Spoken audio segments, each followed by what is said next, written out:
சபா news தமிழுக்காக சாரலதா.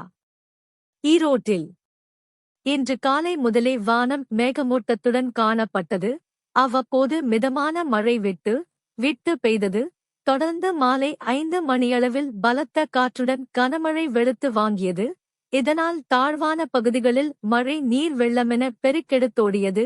குறிப்பாக ஈரோடு சம்பத் நகர் அருகே இருந்த சிந்தாமணி பெட்ரோல் பங்கை மழை வெள்ளம் சூழ்ந்து நிற்கிறது.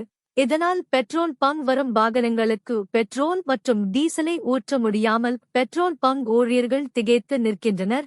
தொடர்ந்து மழை பெய்து வருவதால் சம்பத் நகர், வீரப்பன்சத்திரம், மரப்பாலம், இடையன்காட்டு வலசு, காளை மாடு சிலை, ரயில் நிலையம் உள்ளிட்ட பல்வேறு பகுதிகளில் உள்ள சாலைகளில் கணிசமான மழை நீர் சூழ்ந்துள்ளது.